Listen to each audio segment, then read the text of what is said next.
एक बहुत ही प्यारा जंगल था जिसमें कई सारे प्यारे प्यारे पक्षी रहते थे।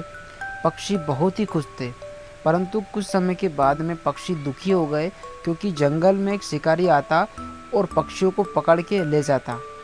शिकारी आता, दाने डालता और दानों को देखकर पक्षी खाने आते। तभी शिकारी जाल फेंककर पक्षियों को पकड़ लेता और उन पक्षियों को वह बाज़ार में बेच देता। तो शिकारी रोज़ इसी प्रकार जंगल में आता और पक्षियों को पकड़ के ले जाता। तो इस बात से पक्षी काफ़ी हद तक परेशान हो गए और पक्षी परेशान होकर एक ऋषि के पास में गए। तब उन्होंने ऋषि से कहा कि हे ऋषि, हम बहुत परेशान हैं क्योंकि एक शिकारी जंगल में रोज़ आता है और हमें पकड़ के बाज़ार में बेच देता है।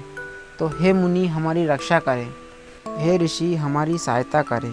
तब ऋषि कहते हैं कि अब जब भी शिकारी आए तब एक बात याद रखना कि शिकारी आएगा, दाना डालेगा, पर जाल में फंसना नहीं है।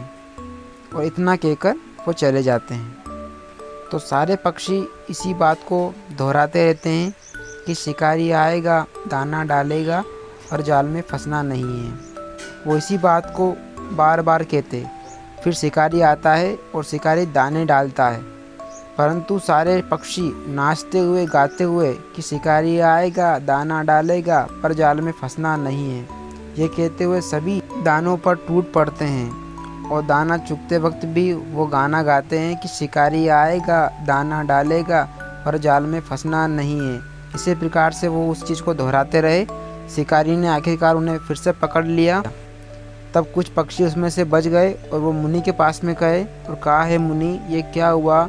आपका मंत्र तो काम नहीं आया। तब मुनि ने कहा कि तुम सब तो मूर्ख हो। मैंने तुमसे क्या कहा था कि शिकारी आएगा, दाना डालेगा, पर जाल में फंसना नहीं, परंतु तुमने तो इस बात को रट लिया। तुमने बिना कुछ सोचे समझे इस बात को रट लिया और इसी बात को दोहराते रहे। मेरा मतलब था कि शिकारी आएगा, दाना डालेगा, पर जाल में फंसना नहीं है, परंतु तुम्हारी मूर्खता के कारण तुम्हें ये सबक मिला है, तो मैं जा रहा हूँ।